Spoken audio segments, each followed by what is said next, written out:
Hi everyone, I'm Daryl. I'm from Z21 Studio. So let me share with you a story.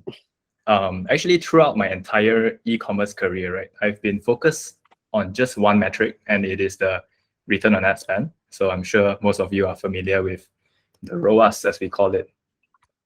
So I would spend all my time at the Ads Manager dashboard, right, thinking that it was worthy of my full attention. So if this is your mindset today, I want to introduce you to CRO and personalization.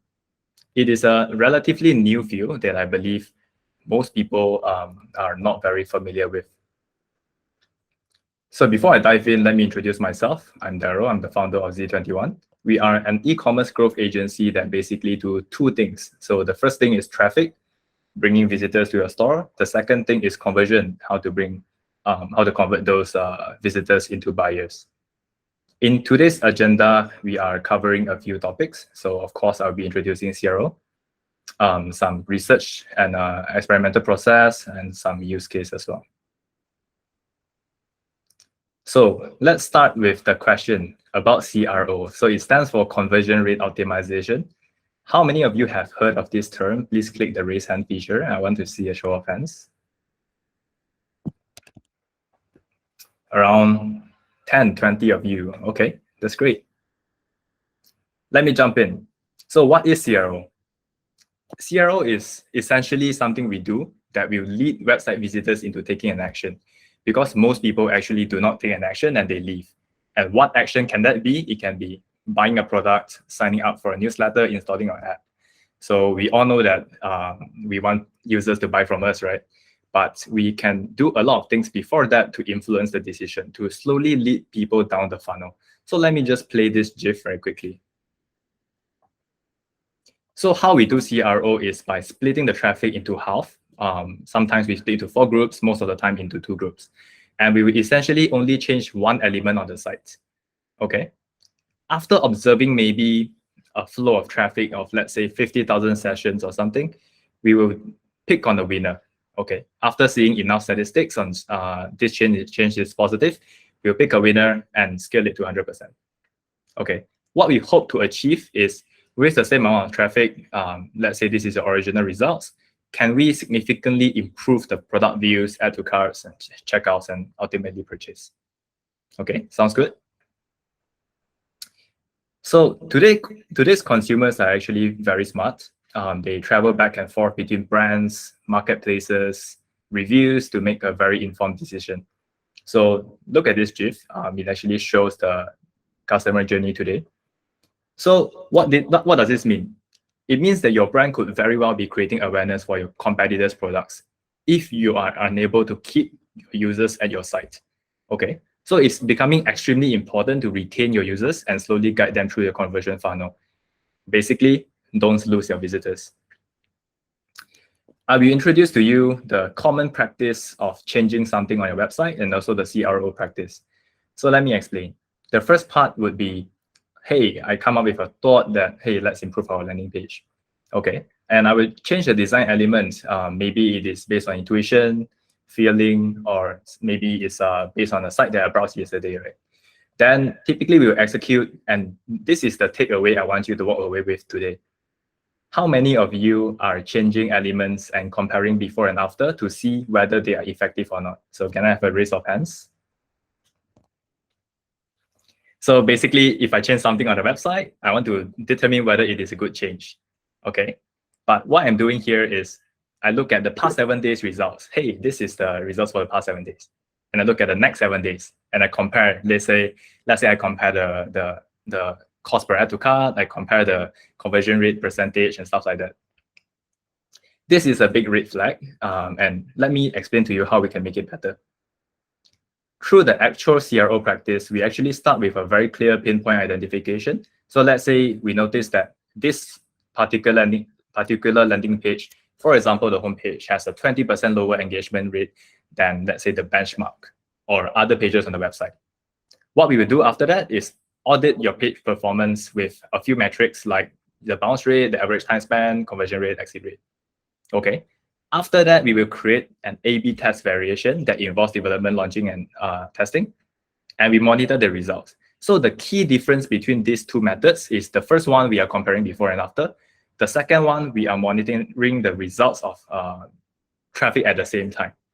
Okay, so CRO is actually a filter. You can think of it as a filter, because based on our experience, if we implement 10 changes, I am pretty sure that 5 of them either bring no improvement, or rarely, but we try to avoid, they bring negative effects. Okay, so without CRO, you could very well be implementing something that makes your website worse. Okay, let me show you through the research and experimental process. These are the things that are involved in a CRO methodology. So I will not go through all of them today, but I'll just highlight a few key points, right? So it is basically our chase, to getting the perfect user experience. So that's the dream of every UX designer right here. So to fully understand the behavior of users, these are the types of research that we have to carry out prior to the optimization. Okay, to identify the pain points so that the A/B test will be effective with conclusive results. So let me give you a scenario. I think some of these things you guys will recognize. Let's say the heat and heat scroll, click map, session recording, live website survey. These are the things that I'm sure all of you guys have either tried before or heard of. I'll give you a scenario. So how many of you know Hotjar? I think it is a pretty common tool that a lot of people know. Can I get a raise of hands? Quite a lot of you. So Hotjar is a great tool, but it is only half the answer, because it always ends up with a problem. What's next? Okay, so what if I have all this heat recording, session recording? What's next? And what is the solution? The solution is A/B testing. Okay, Hotjar only reveals the problem, but it cannot bring the solution. Okay, so let me explain to you the concept of continuous testing. So as I showed you in the GIF earlier, we usually split traffic into half. What does it mean by splitting traffic into half? So let's say I am the visitor 1001 today. Frankie may be the visitor 1002. I may be seeing the version A, and Frankie will see the version B. Okay, and so on and so forth. The 1003rd one will see A again, 1004th will see B. Okay, so it is by splitting the traffic into half so that we get a perfectly fair scenario. Okay, why? Let me emphasize again, why is before and after inaccurate? You could have your stock levels that are different. So let's say your best-selling color or your best-selling size is out of stock when you run the test. Okay, when you measure before and after, you actually see that, of course, the results will be different, but why? Okay, so CRO allows us to be very objective, because if a variant goes out of stock, both A and B are equal. They are equally out of stock. Okay, so this is actually my favorite term. CRO is actually a continuous process to improve upon an improvement, right? To stay ahead of the competition. Let's say a test, we found out that variant B actually works, then we scale it to 100%. Okay, then we test it against another test, C. Okay, we find that B still works very, very well. Then we try it again with a new variant, and now we found that, oh, that's actually something that works better. So it is the attitude of never settling, never be satisfied with your results. Now here comes the exciting part. If you guys have trouble understanding what I explained earlier, hopefully this will help clear things up. I will start talking about the use cases of A/B testing. In this first test, we actually optimized the chat interaction button. So I'm sure all of you have seen buttons like this before, the Messenger and the WhatsApp icons. Especially the Messenger one, it can take up a big part of the screen. So that is something that we don't want to do, right? So what we did here was we redesigned the floating Messenger buttons. Okay, so it's here, and it's collapsible. And we made it consistent with the UI. So you can see the brand color is the same. And this change has increased the engagement rate by 300%. Okay, and it has also reduced the bounce rate, because maybe things are blocking the screen. It's causing a high bounce rate. Okay, let me show you another result. This is a D2C fashion brand. It's called Oxwhite. What we did here was, on the collection page, we noticed that because fashion brands have a lot of SKUs, you see, it is quite a tiring process to scroll through products after products. So we added this slot card. So it actually takes up the space of one product. Okay, and it directs people out of the collection page into something that's, let's say, exciting. So this slot card in particular, we are sending them to the promo page. Okay, The main result of this is to increase the page-to-page visit. So we actually found that this test has increased the page-to-page visit by 5%. It means, let's say the typical user views 100 pages. Now the average would increase to 105. Okay, it might sound very insignificant, but when you scale it to hundreds of thousands of sessions, it actually brings a lot more page views. Okay, and what this test has also brought is an AOV uplift. So it is an average order value. So people actually buy more things with this kind of test. Again, what works for other brands may not work for you. So we always want to A/B test to see whether it works for your specific brand. Let me show you another brand. So this is Machines. It is the largest Apple premium reseller in Malaysia. So what we did here was we added this tag. Limited availability, 212 people are viewing this product. So we have a control group on the left where they see the original and variation on the right. Okay. So by adding this, we call it social proof and also urgency, right? It has actually increased the add to cart rate and checkout rate by 6 and 9% respectively. Why we do this? Because this is a high ticket item. You can see it's like $1,200 or around 5,300 ringgit.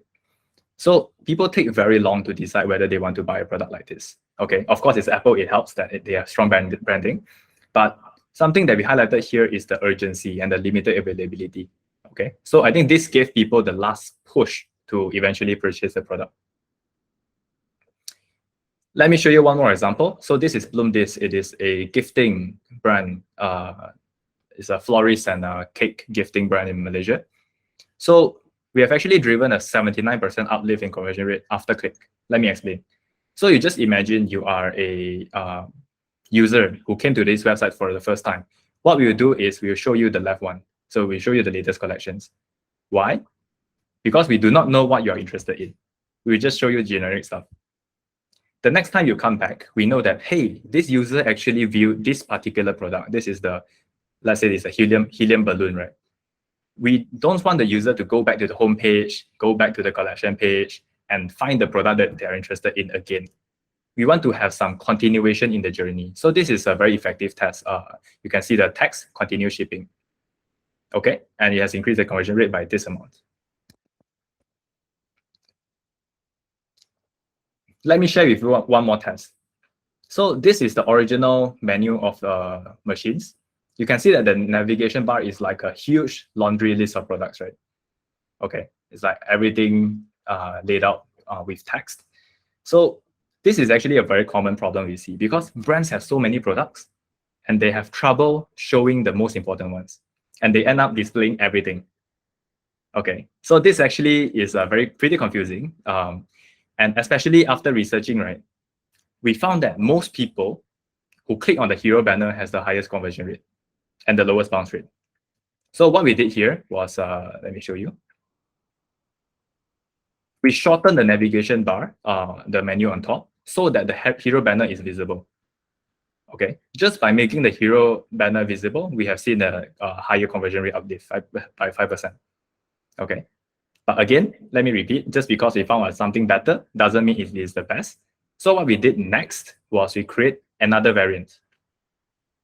Okay, this is where once you point at the shop button, immediately you are shown the few best-selling categories. So if I point at iPad, I will see the 4 best iPads. If I point at iPhones, I will see the 4 best iPhones. Okay, and this has further improved the results by around 36%. Oh, and also a higher click-through rate. Now, let me talk to you about personalization. So what I showed you earlier was A/B testing. So changing a few elements or one element at a time to see whether something works better.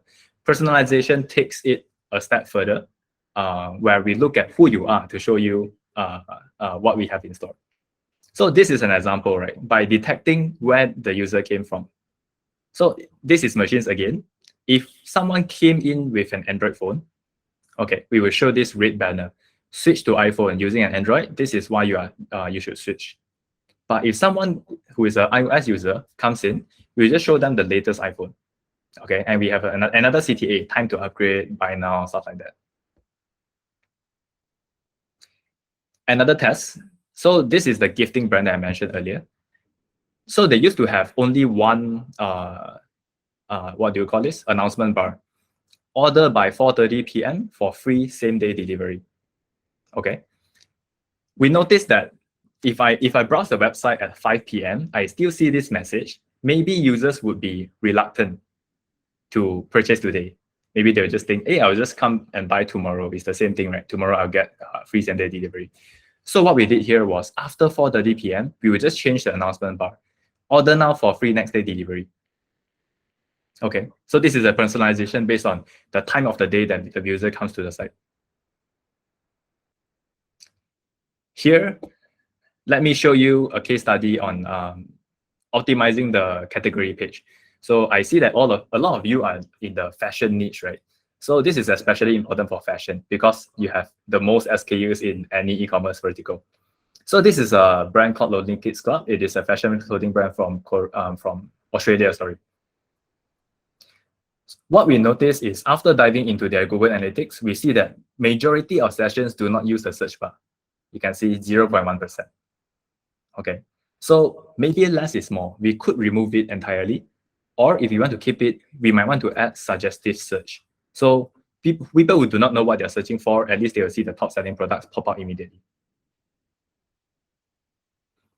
Next would be the sorting option. So you have the featured, price low to high, price high to low, A to Z, Z to A, oldest, newest, best selling.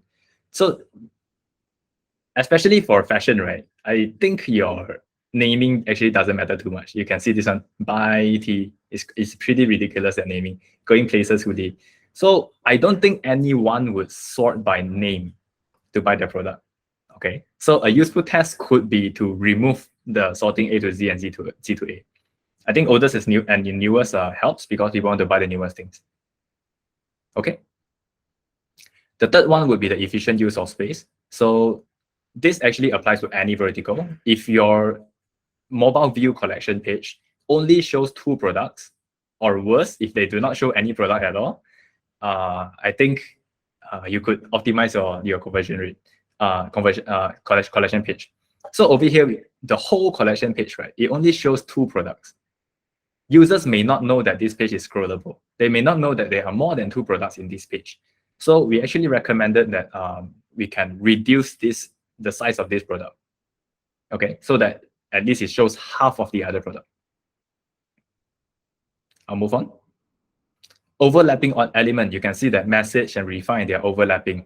So this actually affects usability. And we actually recommend that this be removed or moved to another space. And the last part, it may not be UI UX, right? Sometimes it is the term that we use. So this is not a very common term, refine. Okay, we actually recommend to switch to filter because everyone is familiar with filter.